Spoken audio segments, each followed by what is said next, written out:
당신의 마음을 소중히 여기는 안산대난 FM.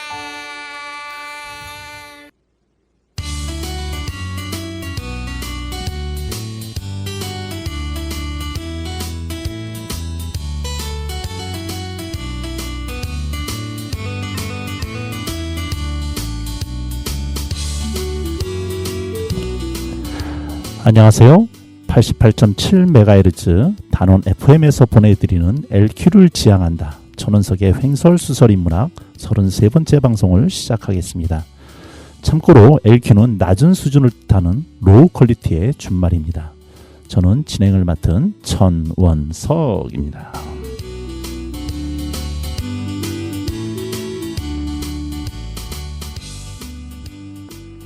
100년 전의 한 구인 광고는 오늘날까지 청년들의 가슴에 불을 지키고 있다. 1913년 11월 영국 타임지에 실린 이 광고의 광고주는 위대한 실패자로서 성공자들의 반열에 당당히 이름을 올린 남급 탐험대장 세클턴이었다. 대단히 위험한 탐험대에 동참할 사람을 구함. 첫째, 급여는 쥐꼬리만함. 둘째, 혹독한 추위 속에 암흑과 길 같은 세계에서 여러 달을 보냄. 셋째, 탐험 기간 등 위험이 끊임없이 계속될 것임. 넷째, 무사 귀환할 것이라는 보장도 없음. 마지막으로 성공할 경우 명예와 만민의 사랑과 인정을 얻게 될 것임. 아무것도 기대할 수 없다는 이 광고를 보고 3명의 여자를 포함하여 무려 5천여 명의 청년들이 지원했다. 방금 읽어드린 글은 맹명관 작가의 결핍이 에너지다라는 책에 나오는 구절입니다. 돈은 사람의 마음을 뜨겁게 합니다. 그러나 사람의 심정을 진정으로 불태우는 것은 돈을 넘어 의미입니다. 이 광고를 한 이래로 100년 후 혁신의 아이콘인 애플사가 신입사원에게 보내는 편지에도 가슴을 자극하는 의미를 담습니다. 세상에는 그냥 하는 일과 일생을 걸고 하는 일이 있습니다. 당신의 손길이 곳곳에 스며든, 당신이 절대로 타협할 수 없는, 그리고 당신의 주말을 기꺼이 반납할 수 있는 그런 종류의 일을 당신은 애플에서 할 수 있습니다. 사람들은 이곳에 편하게 근무하러 온 것이 아닙니다. 끝장을 보기 위해 오는 것이지요. 그들은 자신의 일에 어떤 의미가 더해지기를 바라니까요. 어떤 거대한 애플이 아닌 다른 곳에서는 일어날 수조차 없는 그런 일이 이곳에 있습니다. 그런 애플에 오신 것을 환영합니다. 고생스럽지만 의미를 좇자고 하는 것은 당신은 이런 말이 통하는 사람입니다. 라고 하는 의미가 담긴 존대가 아닐까요? 피겨 선수 김연아가 부릅니다. 사람이 꽃보다 아름다워.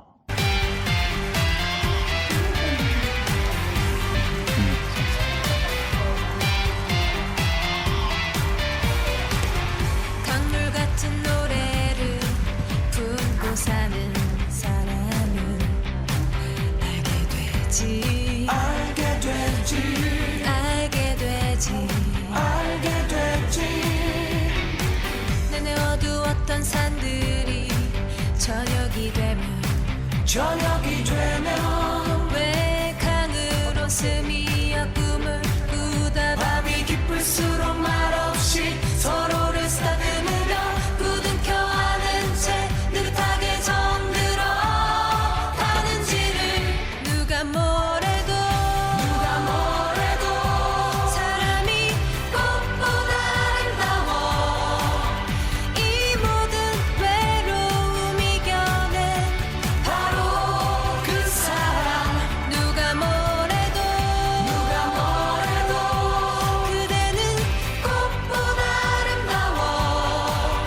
노래에 온길 품고 사는 바로 그대, 바로 당신, 바로 우린 참사랑.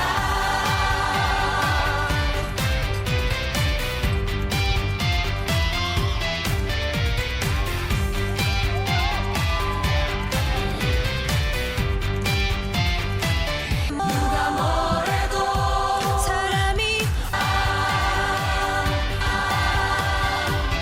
참사랑.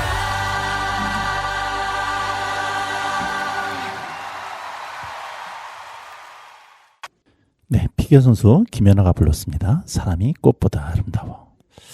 오늘은 현직 간호사님들을 모시고 이야기를 나누어 보려고 합니다. 지난 5월 17차 방송에 헌혈 카페에서 근무하시는 간호사님을 모시고 이야기한 적이 있었는데요. 당시에는 헌혈에 초점이 맞춰져 있다 보니까 간호사님들의 어떤 삶이라든가 이런 부분에 대해서는 이야기를 나누지는 못했었습니다. 그래서 오늘은 현직 간호사님들의 이야기를 듣고자 오늘 자리를 만들어 보았습니다. 오늘 현직 간호사님 두 분 나오셨습니다. 직접 소개 인사 드리도록 하겠습니다. 안녕하세요. 안녕하세요. 네, 우리 선생님들 각자 개인 소개 좀 부탁드리겠습니다. 네, 제가 먼저 드릴게요. 안녕하세요. 저는 한사랑병원의 간호부장을 맡고 있는 이경진이라고 합니다. 반갑습니다. 네, 반갑습니다. 네, 안녕하세요. 저는 김진아이고요. 저도 지금 동일하게 한사랑병원에서 의료질 향상하고 환자의 안전 업무를 전담하고 있습니다. 네, 우리 두 분 다 지금 한사랑병원에 계시다고. 한사랑병원이 어디쯤에 있는 거죠? 한대역에서 한 10분 상간 거리에 있고요. 네. 외과 전문 병원입니다. 그래서 외과의 선생님이 한 10분 계시고 소아과, 내과, 또 마취과 선생님, 그다음에 가정의학과 선생님들로 구성된 병원입니다. 네. 두 분의 공통점이 뭐 지금 한사랑병원에 같이 계시는 것도 있으시지만 그 전까지는 여기 고대 안산병원에서 근무를 하셨고. 네, 그렇습니다. 또 제가 간호부장까지 하다가 퇴직하고 지금 한사랑병원에 있습니다. 네. 거기다가 또 같은 또 고대 동문이시기도 하시고. 네. 어떻게 그렇게 됐네요? 네. 거기다 같은 안산 시민이시고. 네. 네. 오늘 두 분을 모시면서 좀 제가 여쭤보고 싶은 게 정말 많았어요. 특히 이제 저도 안산에 91년부터 살기 시작을 하면서 이 고대 병원을 옆에서 지켜봤던, 그 당시에 고대 병원과 지금의 고대 병원의 어떤 위상 차이, 뭐 여러 가지 것들이 있을 텐데 그런 이야기들도 좀 한번 듣고 싶기도 하고, 더불어서 간호사들이라고 하는, 우리 일반 사람들은 백의의 천사라고 하는 이미지 속에 있고, 그리고 이제 각종 의학 드라마에서 보았던 간호사님들의 모습 속에 간호사가 가지고 있는 환상들이 있는데, 그런 환상에 대해서도 한번 실제 그런 건지 한번 여쭤보고 싶은 마음도 있고, 짧은 시간이지만 그런 것들에 대해서 이야기를 좀 나누도록 하겠습니다. 네. 네. 먼저 우리 이경진 선생님 지금 간호 생활이 몇 년 되신 거죠? 저는 그 고대병원에서만 33년하고 좀 넘게 해서 거의 34년 정도 근무했고요. 그다음에 이제 고대병원도 주로 안산병원에 주로 재직을 많이 했고, 구로병원에 한 9년 있었고요. 그다음에 구로병원에 11년이구나. 그리고 안암병원에 한 2년 정도 근무했습니다. 와. 그러면 안산병원에 언제 오신 거예요?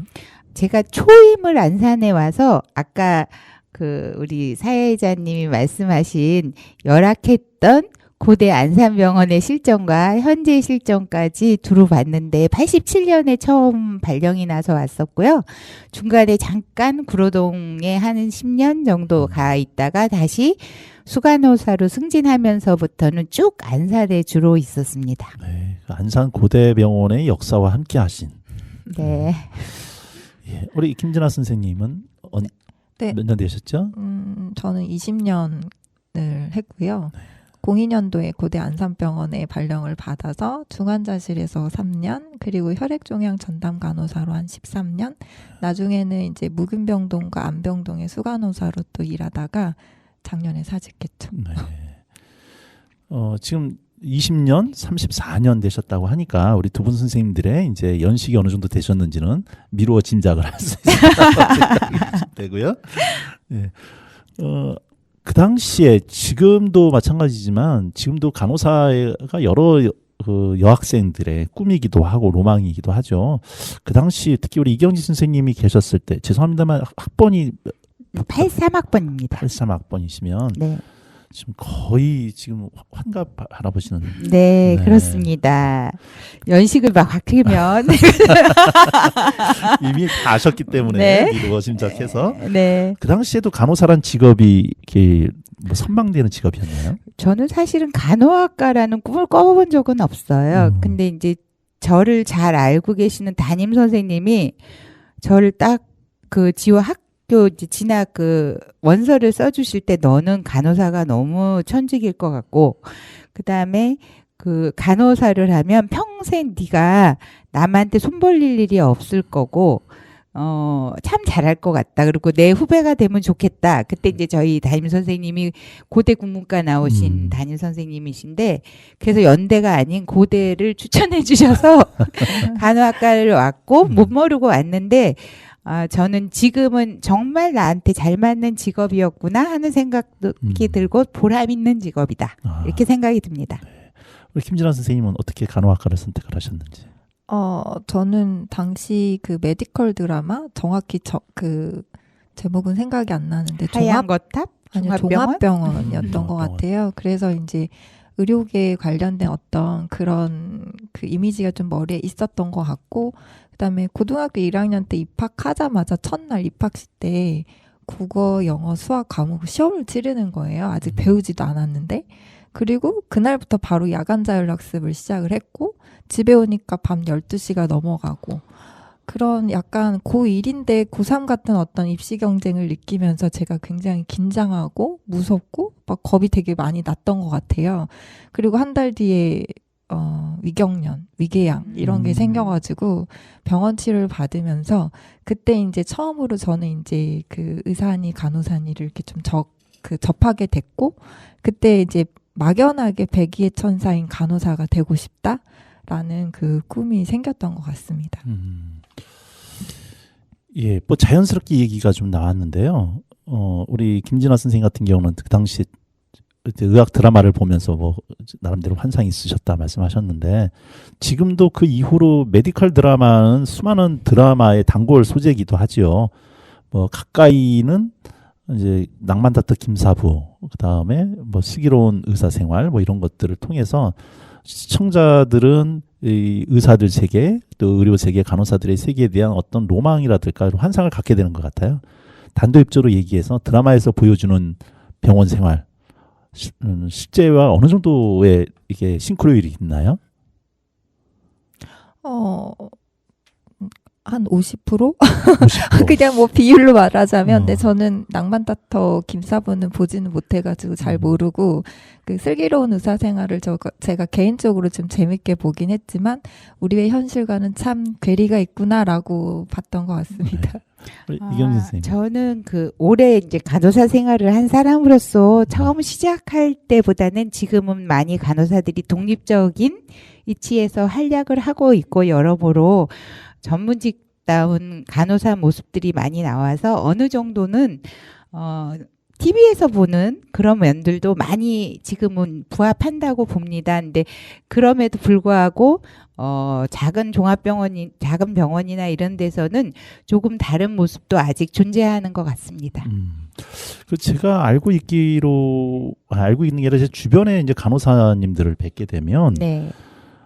금방 간호대학 졸업하고 나름대로 우리나라의 탑5라고 하는 삼성병원이나 아산병원에 들어갔던 젊은 친구들인데 얼마 있어서 금방 그만두고 나오는 이야기들을 많이 좀 들었어요. 또 옆에서 보기도 했고, 그러면서 이제 떠오르는 단어 중에 하나가 이제 간호사들만의 어떤 독특한 문화, 태움이라고 하는, 너무 부정적으로 이야기가 되고 있는, 물론 그 나름대로는 이제 그 생명을 다루는 문제이기 때문에 긴장하기 위한 긍정적인 효과도 있다라고 얘기를 하지만, 어쨌든 그런 것들을 견디지 못하고 나온다는 것 때문에 이제 일반 사람들한테는 부정적인 인식이 있고, 그래서 많은 간호사들이 견디지 못하고 나온다라는 이야기를 많이 듣게 되는데, 34년간을 한 병원에서 쭉 있게 되셨던 비결, 그 다음에 지금 말했던 태움이라든가 이런 것들에 대한 나름대로의 어떤 소감이 있으실 것 같아요. 제가 입사할 때 당시 저는 아까도 말씀드린 것처럼 간호사를 꿈꾼 적은 없었는데, 학교를 졸업하면서 제가 되게 좀 수능적이다 보니까 졸업하면서 자연적으로 모교인 학교에 병원에 남게 되었고, 그러니까 그때는 또 제가 수능적이어서 그런지 모르지만 선배들이 뭐라고 가르쳐 주면서 나무라기도 하고 그랬겠죠.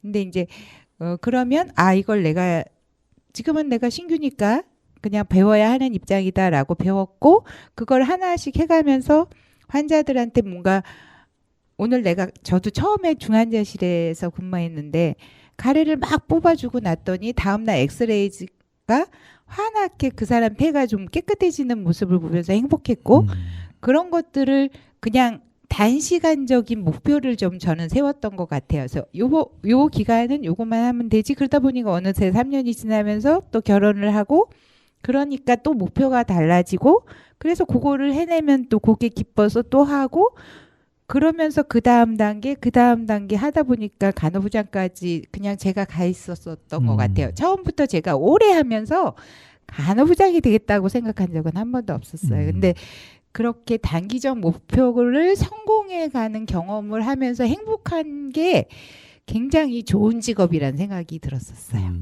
네. 특별히 사람의 생명을 직접 다루다 보니까 네. 바로바로 어떤 보람이라고 하는 측면이 네, 이제 네. 피드백이 바로바로 왔겠군요. 네. 그런 보람으로 간호사 생활 힘든 거를 잘 이겨내셨다. 네. 우리 김진원 선생님은 어떠셨는지요? 저는 간호사가 되고 싶어서 간호사를 했던 입장이고, 재밌었어요. 사실 제가 담당했던 환자분들이, 아픈 상태로 와서 치료를 받고, 간호를 받고, 그리고 건강한 일상으로의 삶으로 돌아가는 모습들을 봤을 때, 거기에서 굉장히 많이 성취감을 느꼈던 것 같고, 그리고 제가,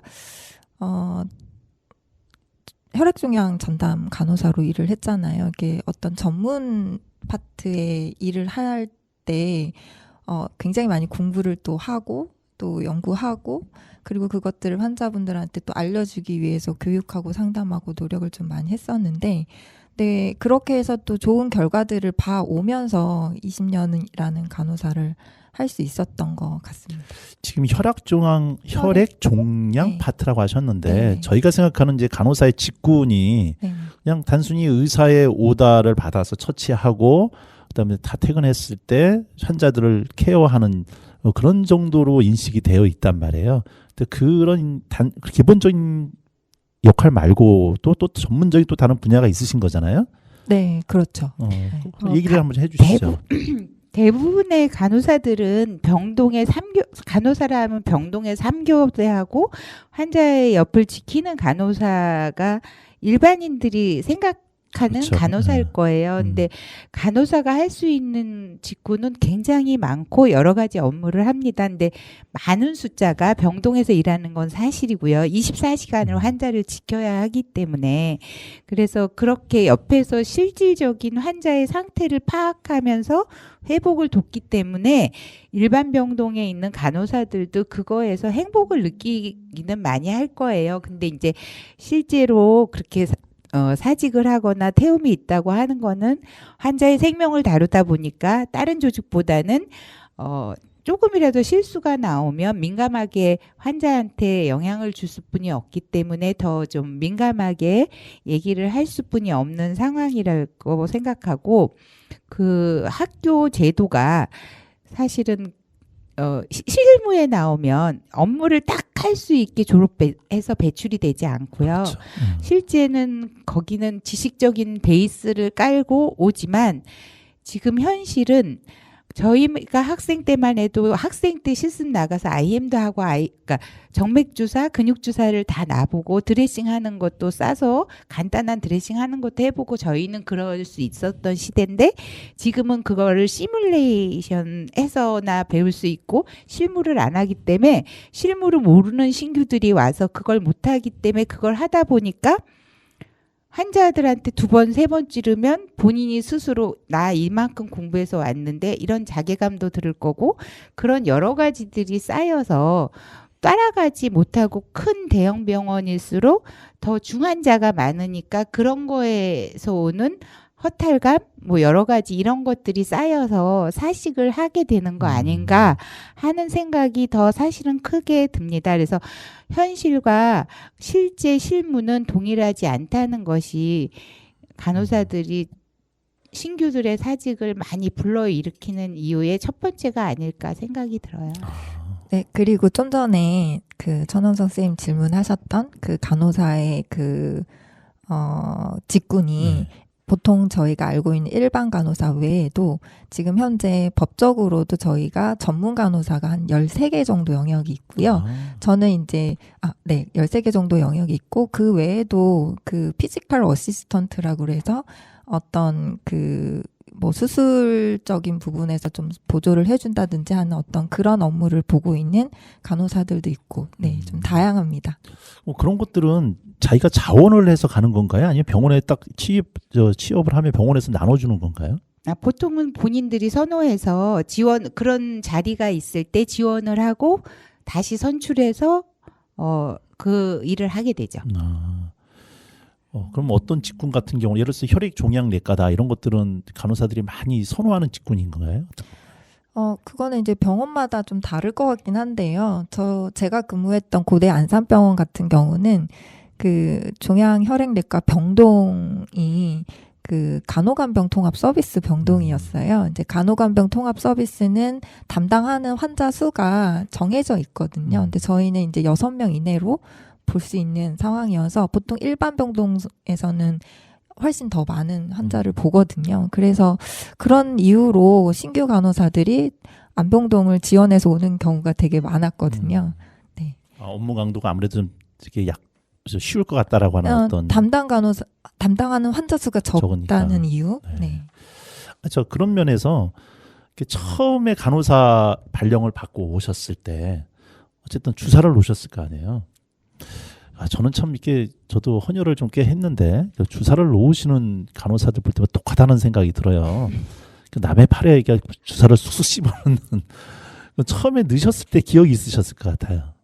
사실 저는 첫 주사는요 학교 실습할 때 저희 때는 친구들끼리 놔요. 서로. 네, 정맥 주사도 놓고 근육 주사도 놓고 기본 간호학이라는 게 있어서 대학교 2학년 때 2학년 때 그 1학기 때 그 실습을 다 해요. 서로 어떻게 믿고서 했어요, 그걸? 그래도 이제 선생님의 가이드를 받으면서 그때는 지금은 또 초음파 같은 거로 보면서 놓는 것도 있고 막 그러는데 그런 거 없이도 하는데 워낙 일반인들은 혈관이 좋으니까 아프면 혈관이 숨어서 잘 놓기 힘들지만 혈기왕성한 젊은이들이었기 때문에 그때는 혈관이 잘 보이는 곳에 놓기 때문에 그냥 그렇게 어렵지 않게 놨던 것 같고요. 그러면서 임상에 그리고 아까 말씀드린 것처럼 그다음에 이제 3학년, 4학년 때는 실습을 나와서도 환자들한테도 해볼 기회가 있어서 졸업하고 놓은 게 아니라 학생 때 미리 환자들한테 주사를 놓는 거를 시행을 했었기 때문에 그렇게 임상에 와서 주사 놓는 게 힘들질 않았는데 지금은 전혀 못하고 오니까 간호사들이 되게 힘들어하죠. 그러니까 아까 시뮬레이션이라고 그랬는데 네. 선생님들 배우실 때는 직접 실습, 직접 놓는 것까지 해오고 오셨는데 지금은 네. 놓는 게 아니라 왜냐하면 환자들도 권리가 있고 그래서 학생들은 자격증을 소지한 면허증을 소지한 그런 자격이 없는 학생한테는 진료 행위를 받지 않겠다. 난 돈 주고 받으니까 그래서 모든 거를 지금은 할 수 없는 체계이기 때문에 임상에서 학생들이 실습은 나오지만 실무를 해볼 수는 없어서 학교에 그 시뮬레이션실이 있어서 인형들이 다 그런 것들이 제공이 되고 실제 혈관처럼 이제 찌르면 이렇게 피도 나고 하는 것들이 다 요즘은 너무 좋아서요. 있기는 하는데 그게 결코 사람의 팔이 될 수도 없고 그 팔은 아픈 사람의 팔은 더욱이나 될 그렇죠. 수가 없습니다. 네, 저는 중환자실이 첫 번째 발령받은 곳이었잖아요. 근데 중환자실은 다들 알고 있다시피 의식이 없이 누워있는 환자분들이 많아서 제가 실패하더라도 저에게 왜 그랬어? 라고 야단치지 않으시잖아요.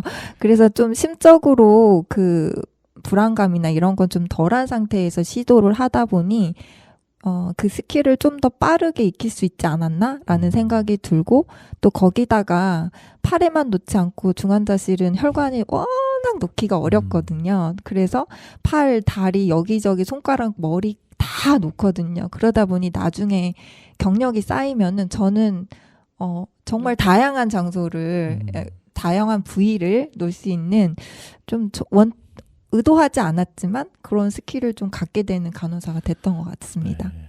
그러니까 저도 헌혈할 때 한 번 간호사님이 이게 잘못 나가지고 안에서 막 팔이 부풀어 오르더라고요. 그래가지고 빼서 다시 넣고 또 어떤 경우에는 넣어놨는데 혈관이 제대로 안 되니까 바늘을 박아놓은 상태에서 막 바늘 안에서 돌리기도 하고 아프기는 한데 차마 얘기는 못 하겠고 많이 아프거든요. 어쨌든 그런 누군가의 실습 대상이 돼서 연습을 통해서 이렇게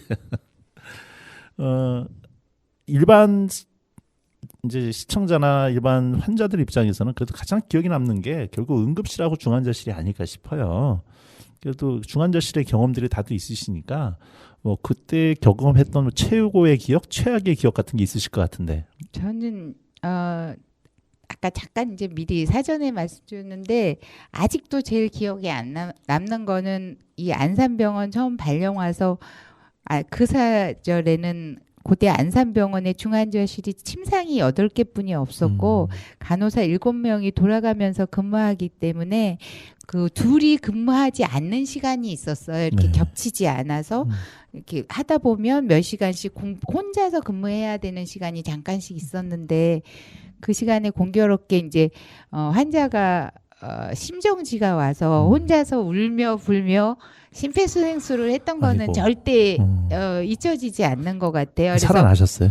아니 워낙 그분이 식물인간 같기는 했었고 집안 가족들도 거의 포기하고 오래 중환자실에 계시는 분이긴 했는데 어쨌든 심정지가 오면 간호사는 심폐소생술을 하는데 혼자서 하니까 의료진을 불러야 되니까 진짜 주먹으로 심장을 한 대 땅 치고 전화기에 가서 방송해 주세요 이러고 또 와서 막 치고 또 막 누군가 의료진을 빨리 불러야 되기 때문에 혼자 막 그렇게 한 5분 이상 했는데 지나가던 마취과 교수님 그분이 이제 나중에 안산병원 병원장님도 하시고 그러던 지금은 고인이 되신 박자 영자 철자 쓰시던 갑자기 그러네요. 원장님인데 오셔서 많이 도와주셨어요. 그래갖고 정말 그 잘했다 막 이런 칭찬도 많이 받고 네. 그때 그랬던 것 같아요. 아이고 그러셨구나. 네. 갑자기 그러네요. 마음이 안 좋네요. 예. 돌아가셔가지고. 우리 네. 김진아 선생님은 어떠세요? 저도 입사하자마자 짧게 그때는 20년 전 얘기니까 짧게 그 트레이닝을 받고 첫날 저한테 이제 한 서너 명 정도 제가 정확히 기억은 안 나는데 담당 환자가 됐었고 간호사가 됐었고 그 중에 한 분이 그날 첫날인데 독립한 첫날 어레스트가 났던 그러니까 심정지가 와서 그 심폐소생술을 하던 그 1년의 과정 그리고 또 제가 그 시트지 간호 시트지에다가 기록을 할 때 손 이렇게 떨려가지고 잘 써지지가 않더라고요. 그 감각은 지금까지도 좀 남아있는 것 같고요. 좀 비슷한 얘기긴 했지만 그리고 또 좋았던 기억하면은 제가 혈액종양 전담 간호사로 일을 했을 때 아이 그 한 18세 정도로 기억을 하는데 여학생이 급성 림프구성 백혈병 진단을 받았어요. 그래서 한 1년 정도 항암 치료를 하는데 항암 치료하면 백혈병 항암 치료는 굉장히 골수 기능이 떨어지게 돼요. 그래서 중증 감염증이 합병증으로 가장 위험한 합병증이었는데 그런 과정도 다 경험하면서 어려운 치료를 다 끝내고 완치 판정을 받았습니다. 그리고 계속해서 이제 외래에서 추적 관찰을 하는 도중에 한 1년 정도 지났을까? 저한테 이제 제 그 상담실로 와가지고 선생님 저는 선생님 같은 부끄럽다 간호사가 되고 싶어요 해가지고 간호대학을 준비를 했고 와. 그리고 이제 실제로 정말 간호대학에 입학을 해서 졸업을 하고 또 이제 인사월권에 있는 병원에 취직이 돼서 또 인사를 왔더라고요. 그 경험이 저한테는 굉장히 그 일을 함에 있어서 보람을 느꼈던 경험으로 기억합니다. 아, 대단들 하시네요. 예.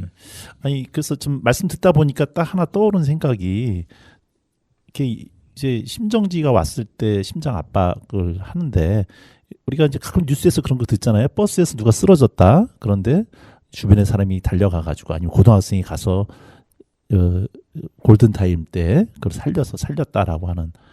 근데 만약에 그런 것들을 배우지 않은 사람이, 일반인이 귓가에서 그렇게 심정지가 온 사람을 가서 하다가 갈비뼈가 부러지기도 하고 그래서 손상이 왔다. 그렇게 되면은 그거를 배우지 않은 사람이 무작정 하게 되면 나중에 그에 대한 책임을 져야 된다는 얘기를 들은 적이 있는데 진짜 그런 건가요? 근데 그 선한 사마리안법이라는 게 있어서 가장 우선으로 하는 거는 생명을 살리는 걸 우선으로 하는 거는 조금 보호받는다고 저는 알고 있고요. 네. 근데 이제 그렇게 하다가 정말 갈비뼈가 단순 골절로 다른 데 피해를 안 주면 이제 더 좋은 건데 혹시 2차적인 합병증으로 많이 힘들어서 뭐 다른 폐를 찔렀거나 뭐 그 안에 장기를 찔러서 출혈로 인해서 환자가 많이 고통스러워하면 제일 속상한 거는 본인이 했음에도 그런 시행했던 사람들 마음이 아닐까 싶습니다. 근데 그런 선한 사마리안법이 약간의 보호 기능을 하고 있다고 알고 있습니다. 아, 그렇군요. 네. 선한 사마리안법 꼭 있어야 될 것 같다는 생각이 들어요. 그래야 누구든지 가서 그 시간에 살릴 수 있지. 네. 네. 뭐 이렇게 얘기하다 보니까 그냥 벌써 시간이 반이 훌쩍 갔어요. 중간에 노래를 한 곡도 듣지 못하고 워낙 재밌게들 말씀을 주셔서 제가 노래를 좀 부탁을 드렸는데 우리 이경진 선생님께서 성시경의 내게 오는 길이란 곡을 추천을 해주셨습니다. 특별히 이 곡을 추천해 주신 이유가 있을까요? 그냥 아직도 누군가가 나랑 같이 함께 있다는 게 행복하다는 생각이 늘 들거든요. 그래서 사람을 되게 좋아하는데 그래서 제가 좋아하는 곡입니다. 간호사님으로서 선택하실 수 있을 만한 곡이라는 생각이 드네요. 쓰다 보니까. 네, 성시경이 부릅니다. 내게 오는 길.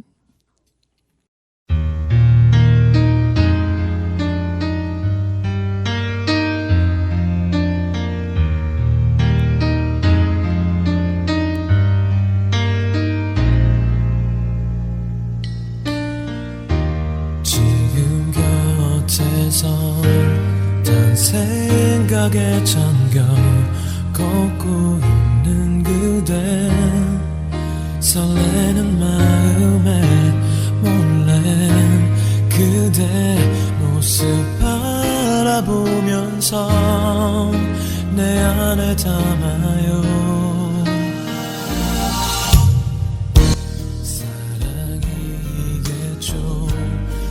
다른 말로는 설명할 수 없죠 함께 걷는 이 길 다시 추억으로 끝나지 않게 꼭 오늘처럼 지켜갈게요 사랑한다는 그 말 아껴둘 걸 그랬죠 이제 어떻게 내 마음 표현해야 하나 모든 것이 변해가도 이 맘으로 그대 사랑할게요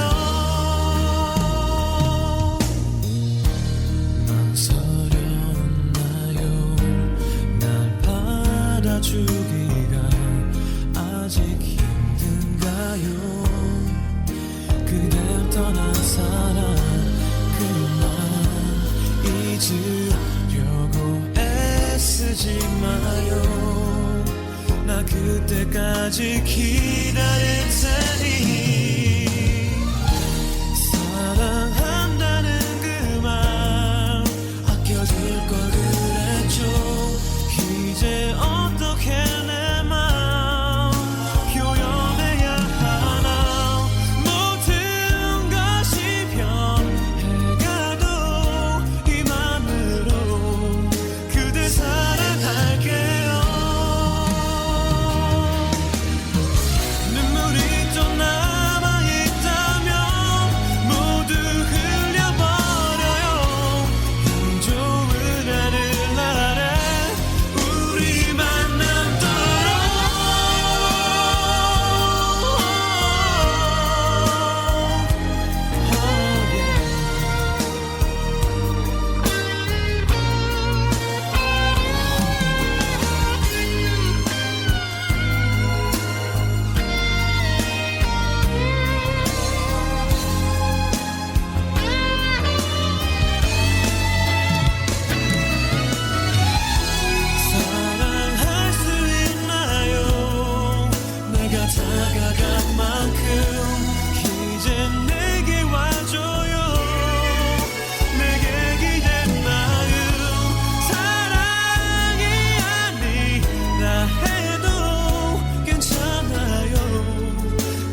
자, 우리 두 분 선생님이 지금 고대병원에서만 20년 또 34년을 계셨는데 두 분 다 그만두셨어요. 모든 간호사들의 꿈이 대형 병원, 삼성병원이라든가 아산병원이라든가 뭐 이런 병원에 들어가는 게 꿈일 텐데, 그리고 20년, 30년을 하셨다면 나름대로 이제 그쪽 병원 내에서의 이제 수간호사님, 뭐부터 부장님 정도 되는 위치를 차지하셨을 텐데, 그렇다면 정년 때까지 계속 계실 만할 텐데 그만두셨단 말이죠. 뭐 좀 이유를 말씀 좀 해줄 수 있을까요? 저희 병원은 제도가 이제 만 60이면 퇴직이에요. 근데 제가 이제 58세 때 퇴직을 했어요. 그때 퇴직을 한 이유는 제가 진짜 치열하게 34년을 살았거든요. 그러니까 집보다는 직장이 우선인 삶을 살았던 것 같아요. 거의 밤낮 할 것 없이, 그리고 또 병원하고 아주 근접한 곳에 있어서 옛날에 중환자실 수간호사 할 때는 정말 간호사들이 수 선생님 뭐 벤틀레이터 이상해요 그러면 뛰쳐나오고 막 이런 삶을 살았어서, 그렇게 살다 보니까 개인적인 삶이 절마 없었어요. 근데 이제 제가 나름 이것저것 해볼 걸 많이 해봐서 간호사로서는 간호부장이 제일 위에 자리까지도 했고, 또 경기도 간호사회 일도 하고 이렇게 해서 해볼 건 다 했는데 제 삶이 너무 피폐하지 않나? 남들이 누리는 걸 너무 못 벌어서 세간에 있듯이 가슴 떨릴 때가 아니라 다리가 튼튼할 때 여행도 댕겨라 이렇게 그렇죠. 들었어요. 그래서 더 정년 2년을 지나면 제가 그때 건강이 허락할까? 그렇게 자유롭게 댕길 수 있을까? 하는 것 때문에 2년 먼저 퇴직을 했습니다. 그래서 사실 1년 반은 여행도 많이 댕기고 하고 싶은 것도 정말 많이 배우고 뭐 이것저것 자격증도 따고 막 이렇게 보냈던 것 같습니다.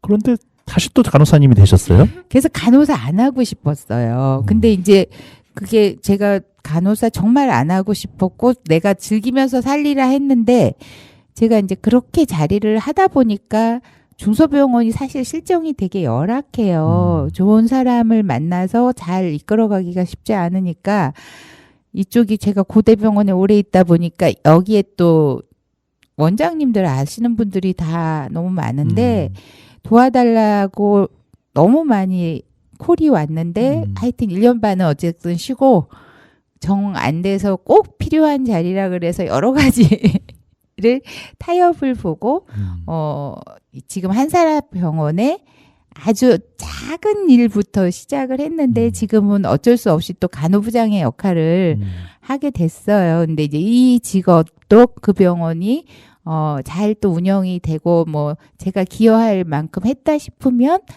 빨리 다른 사람한테 비워주고, 저는 사실 제일 감명 깊게 본 영화가 리턴이거든요.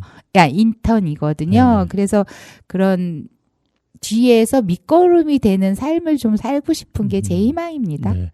그러니까 지금 한사람병원에서 하고 계신 일은 직접 환자들을 돌보는 게 아니라 네. 병원 전체적인 관리라든가 네. 대형 병원에서 몸에 익히셨던 어떤 체계라든가 이런 것들을 전수를 해주고 계신 거군요. 네. 근데 그러다 보니까 네. 약간 일손이 부족한 것 같아서 네. 고대병원에서 열심히 일하고 있는 우리 김민아 선생님을 스카웃을 해가신 건가요? 제가 선생님 그거는 상관없이 저 개인적인 이유로 저는 이제 사직을 했었는데요. 제가 관리, 그러니까 수간호사 일을 한참 재밌게, 정말 이제는 어리숙하지 않고 능숙하게 관리를 하고 있다라고 느낄 때 사실은 내려놓게 된 거거든요. 가장 결정적인 요인은 아까 이경진 부장님 말씀하신 것처럼 돌아보니까 제가 너무 병원에 올인을 하고 있는 거죠. 제 집에는 남편도 있고 중학생, 초등학생, 그때 한 3학년이었나? 그 정도 어린 아들이 있는데도 가족은 정말 나 몰라라 하고 너무 병원에 이제 올인을 하는 삶을 살고 있었고, 어느 날 이제 책을 봤는데 스티브 잡스가 엄청난 권력과 또 가진 자산이 다 많잖아요. 근데 그런 명예 다 가져갈 수 없다. 그분이 이제 췌장암으로 돌아가셨잖아요. 근데 죽기 전에 가져갈 수 있는 거는 그 사랑이 넘쳐난 기억밖에 없다라는 그 문장을 보는데, 저는 그렇게 그걸 보면서 그때 저는 저희 가족과 교감되는 어떤 그 넘쳐나는 사랑의 기억, 그때 이제 또 의문이 들더라고요. 그래서 그 문장 하나로 저는 과감하게 사직을 결정하고 지금 가족과 아주 넘쳐나는 기억으로 사랑이 넘쳐나는 그런 삶을 살고 있습니다. 근데 역시 또 사랑병원에 또 의사가 또 되셨어요? 네. 근데 어느 정도는 제가 이제 비울 수가 있어서 일과 가정이 좀 균형 있게 지금은 살고 있습니다. 네. 네.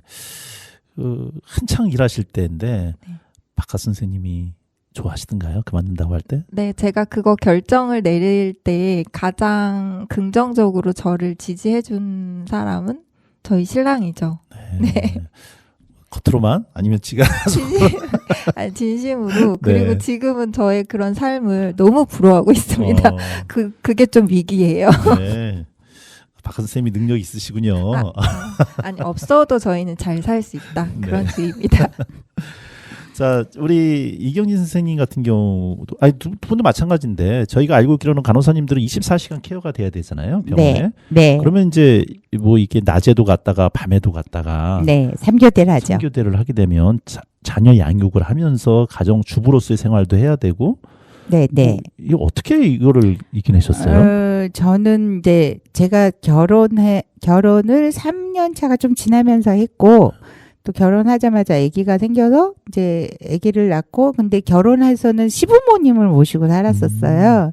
그래서 시부모님을 한 우리 아이가 7살 학교 들어갈 때까지 같이 살았고, 그 다음엔 또 친정어머님이 조금 봐주시고, 그 다음에 3학년 때는 오롯이 3학년 때부터는 아들이 이제 혼자 그냥 잘 너무 착한 아들이라 한 번도 학교에 불려가는 그런 수고로움을 저에게 안 주고 잘 자라준 것 같아요. 그래서 그게 너무 감사하고, 지금은 장가 가서 가정을 또 잘 꾸리고 있어서 너무 행복한 것 같습니다.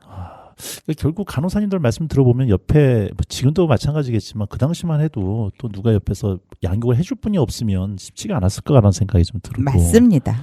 또 박하 선생님의 절대적인 또 이해가 또 필요하셨겠죠. 네, 그렇겠죠.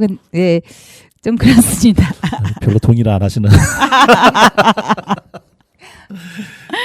네. 남편의 절대적인 지지가 필요하죠. 네네.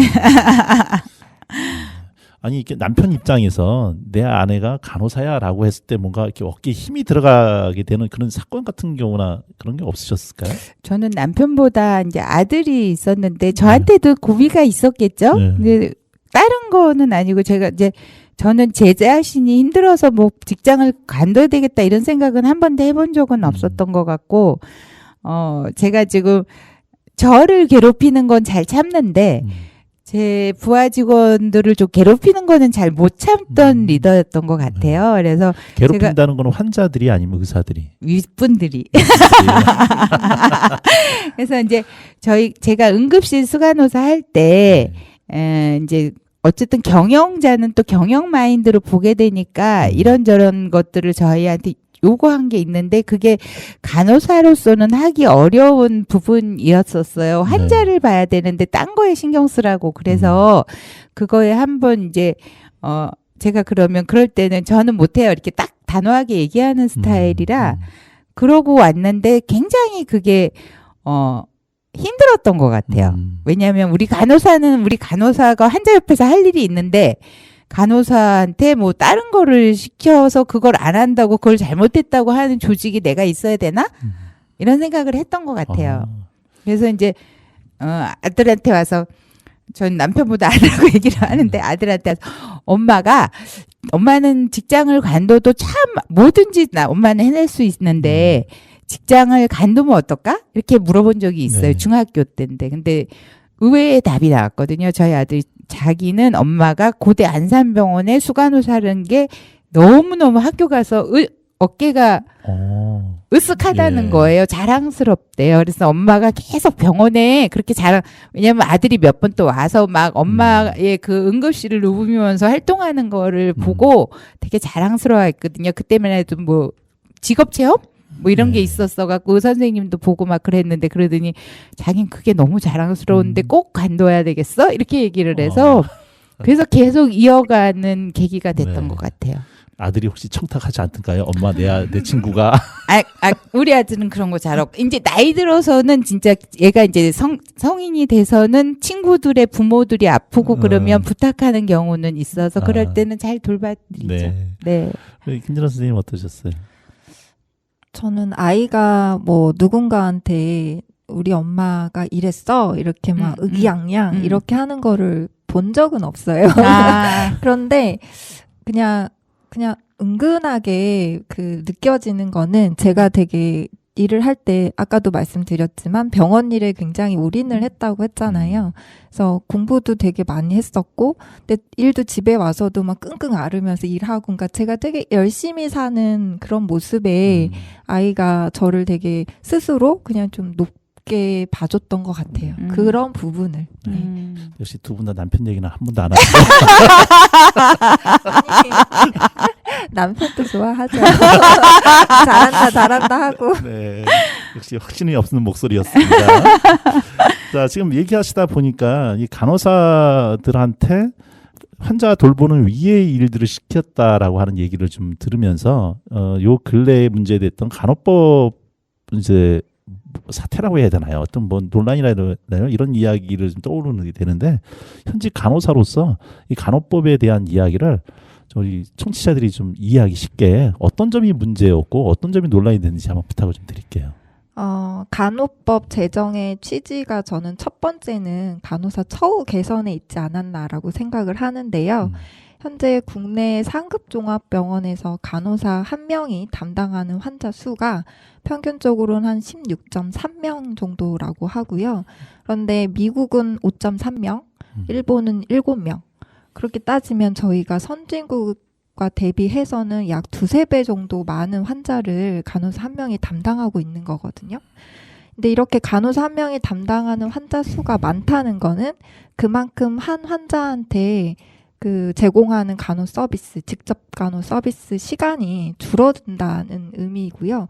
그렇게 되면 간호사 서비스의 질이 떨어지고 그게 이제 고스란히 환자가 그 피해를 다 떠안게 되는 상황이죠.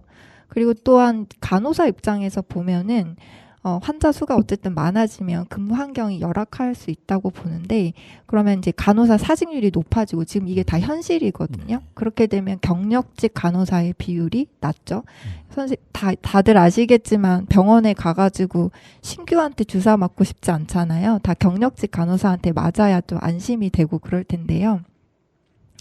그렇게 이제 사직률도 낮춰주고 또 담당 환자 수도 적당히 또 보장해주는 간호사 처우 개선이 이 간호법의 첫 번째 목적이 아니었나라고 생각이 들고 두 번째는 지금 현재 노인 인구가 굉장히 많이 늘고 있고 또 간호사의 분야도 전문화되어 있어요. 상당히 많이.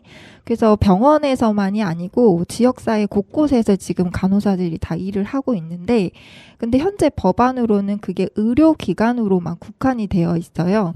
그래서 실제로 곳곳에 지역 간호사들이 많이 있죠. 근데 보건소에서 일하는 간호사가 직접 환자 집에 방문을 해서 뭐 체열을 한다든지 또는 뭐 영양 주사를 놓는다든지 또 소변줄 같은 거를 교체한다든지 이런 업무들을 기본적으로 다 하고 오시는데 그런 기본 업무 자체 의료 행위가 의료법상으로는 불법으로 해석이 될 수가 있는 거죠. 그래서 의료기관이 아닌 그 지역사회에서 행해지는 간호에 대해서 보호받을 수 있는 어떤 법적인 조항이 필요했다.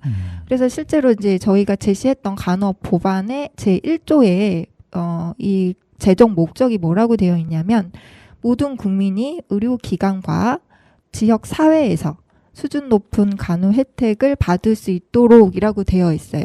근데 여기 이 지역사회라는 문구 자체가 문제가 돼서 여러 이제 뭐 의사협회든 여러 협회에 반발이 있었다. 저는 이렇게 알고 있습니다. 그리고 이제 간호사의 업무가요.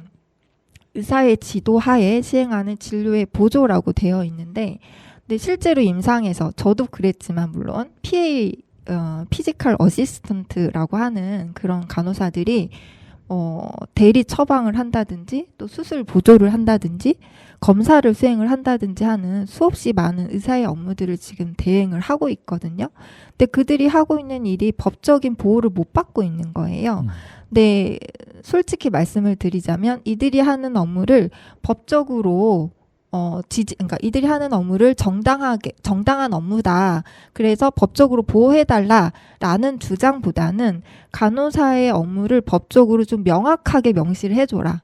그래서 그 명시된 법 안에서, 그 테두리 안에서 우리가 업무를 하고 그리고 보호를 받을 수 있게 해달라는 게 이 간호법 제정의 그 취지가 아니었을까라고 생각합니다. 우리 이경진 선생님께서 좀 또 보충을 해주신다면. 아주 정리를 잘해서 우리 김진아 선생님이 얘기를 해주셨고요. 그러니까 제일 큰 거는 뭔가 직군에서 어떤 업무를 할 때 가장 중요한 건 법 테두리 허용된 범위 내에서 국민의 건강을 증진시킬 수 있도록 우리도 당당하게 일할 수 있도록 뭔가 있어야 되지 않느냐 하는 게 가장 기본인 것 같습니다. 아까 지역사회 얘기 같은 경우는 이제 저희가 일반 국민들이 듣기에는 어떻게 보면은 의사들의 밥그릇 싸움이다. 뭐 직군들 간에 이런 이야기로 좀 많이 방송도 됐고. 그래서 그것들은 그것대로 하나의 문제지만 제가 이제 세 번째 같은 경우에 있어서 원래 간호사의 업무가 아니었는데 의사들이 해야 되는 거를 실제적으로는 병원 현장에서는 간호사들이 다 담당을 하고 있고. 네, 그러니까 실무를 하는 데는 의사의 수도 모자르고 환자는 많고 해야 되기 때문에 그러니까 의사들의 입장에서 보면 정말 많은 거를 동시에 해야 할 수뿐이 없는 구조예요. 외과 의사의 경우는 환자 진료도 봐야지, 같은 시간에 수술도 해야지, 수술 후 환자 또 간호 또 병동 간호 해야지, 그다음에 연구도 해야지, 계속 공부도 해야지, 그러면서 자기의 실력을 늘려가면서 그렇게 해야 하는데 사람이 한계가 있잖아요. 그러니까 그런 것들을 좀 나눠서 인턴이나 레지던트 선생님들이 계시면 그거를 나눠서 할 수 있는 대학병원임에도 불구하고 그 수요가 충분하지 않기 때문에 실제 업무 중에서 간호사가 할 수 있다고 생각하는 업무들을 전문 간호사 혹은 PA라는 이름으로 지금 실제 대학병원에서들 하고 있는데 그거를 못하게 할 수도 없고 나라 입장에서 그렇다고 또 하라고 재촉할 수도 없고 법을 안 만들어준 상태에서 그런 상황이기 때문에 그 의사가 있는 혹은 허용한 범위에서 하는 거를 그냥 눈 감아주고 있는 거 아닌가 하는 생각이 들거든요. 근데 그런 거는 굉장히 간호사 입장에서는 불안함을 떨쳐버릴 수 없는 상황인 건 사실이어서 그걸 제도권 안에서 확실하게 좀 당당하게 하면서 더 국민들한테 좋은 간호를 제공할 수 있다면 법적으로 같이 가면 좋지 않을까 하는 것들입니다. 근데 그것들이 결국 간호사한테 넘어온 이유는 의사 선생님들이 본인들이 못하는 게 아니라 할 시간이 없고 여러 가지 이유로 넘어갈 수뿐이 없는 체계인데 그거를 간호사가 빼앗았다고 하는 거는 뺏은 적은 한 번도 없거든요. 그거를 저희가 자의로 그거를 하겠습니다 한 적은 없어요. 그런데 이제 그렇게 잘못 인식을 되고 있다고 생각하면 간호사로서는 조금 억울한 면이 있는 부분입니다. 그러니까 말씀 들어보면 당연히 억울하다는 생각이 드는데 의사들이 시켜놓고 그걸 네. 뺏어갔다라고 얘기를 한다. 이게 간호사님들의 입장에서 느끼는 어떤 피해의식이라고 할까? 뭐 이렇게 이게 돼 있는데 의사들 입장에서도 공식적으로 그걸 열어주면 그러면 본인들 업무도 줄어들고 할 텐데 그걸 반대하는 이유는 뭘까요? 반대 논리는 뭔가요? 의사도 층이 여러 있죠. 이렇게 진짜 대학병원이나 이런 PA 선생님들이 필요로 하는 분도 있고 필요로 하지 않고 그것마저도 하고 싶은 분도 있고 사람이 여러 가지가 있죠. 그러니까 그분들의 그런 것들을 브로드하게 그냥 넓혀 놓고 싶으신 의견이 아닐까 싶어요. 왜냐하면 인턴 레지던트 선생님들이 자기가 그런 자질구레한 일을 하고 싶지는 않아. 근데 그게 절로 넘어가면 자기네들이 어떤 아까 말씀하는 거 밥그릇처럼 그것의 폭이 좁아지지 않을까 하는 생각이 들기도 할 수 있을 것 같아요. 근데 아까 말씀드린 것처럼 저희는 절대 자의적으로 그거 우리가 하겠어요 한 적은 없어요. 간자를 누군가가 간호를 해주고 처치를 해줘야 되는데 지금 일손도 딸리고 하니까 능숙한 숙련된 간호사들이 너무 잘하니까 그런 사람들을 자꾸 뽑아달라고 그러고 해달라고 해서 한 거지 먼저 하겠다는 사람 거 없고 그거를 또 안 한다고 하면 저기는 조직에 불응해 라고 인정받을 수 있는 부분이고 그렇기 때문에 그렇지 않을까 네. 싶습니다. 그래서 고대병원 이제 그 사라졌나요? 그 얼마 전까지만 해도 그 간호사님들 뭐 부분 파업인가 뭐 하신다고. 그럼 고대병원만 그런 게 아니라 그 민노총에서 1년에 한 번씩 꼭 그렇게 하는데 그럴 때마다 이제 같이 또 고대병원이 워낙 투지가 좋으셔서 그렇게 하셨던 것 같습니다. 예, 환자들 입장에서는 좀 불편함 없이 잘 네. 해결됐으면 좋겠다는 생각이 좀 들고요. 끝났습니다. 아, 그러시군요. 예. 마지막 질문이 있다면 좀 가벼운 질문 하나 드릴게요. 아무래도 병원에서 있다 보면 서로들 바쁘시잖아요. 의사들도 그렇고 그러다 보면 젊은 남녀들이 연애할 시간도 없고 의사와 간호사의 관계는 어떻게 보면 될까요? 근데 의사와 간호사 연애 많이 잘 하더라고요. 그래요? 저는 왜 못했을까 싶은데 그렇게 바쁜데도 연애해서 연애하실 분하고 의사 선생님끼리도 잘하고 하여튼 뭐 연애는 시간이 없다고 못하는 건 아닌 것 같고요. 네.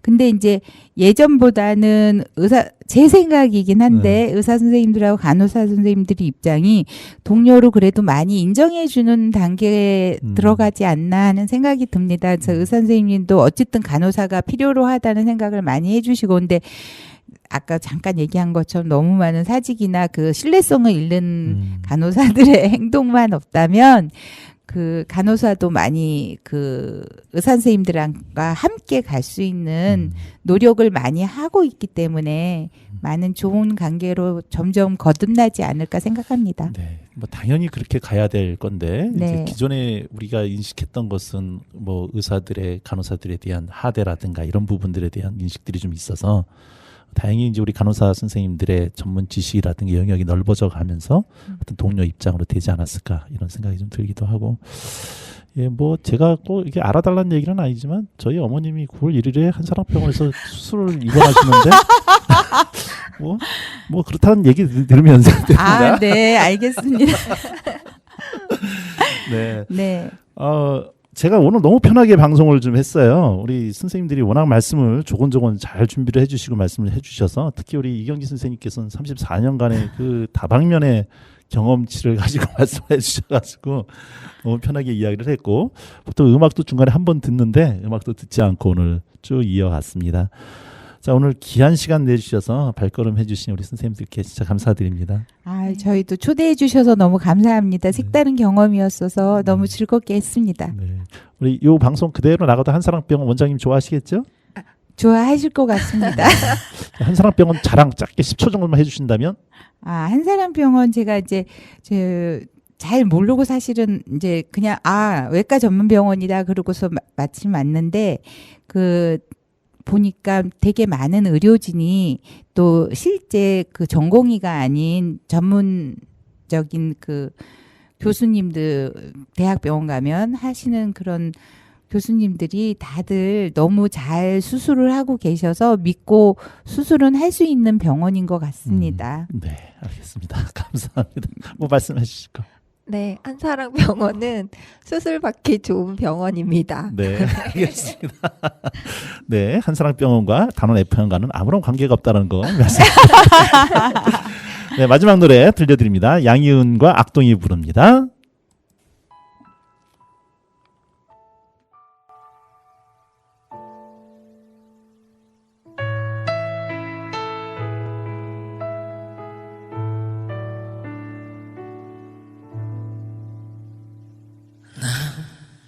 잠시 눈을 붙인 줄만 알았는데 벌써 놀고 있 있었고 넌 항상 어린 아이일 줄만 알았는데 벌써 어른이 다 되었고 난 삶에 대해 아직도 잘 모르기에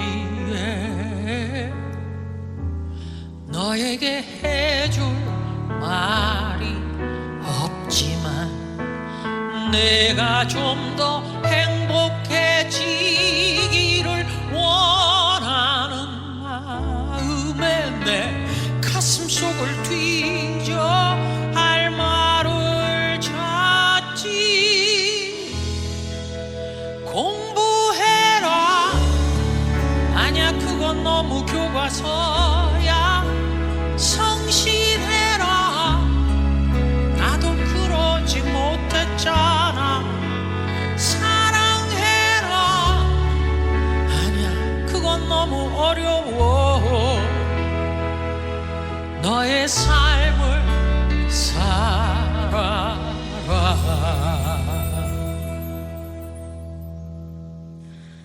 난 한참 세상 살아는 줄만 알았는데 아직 18이고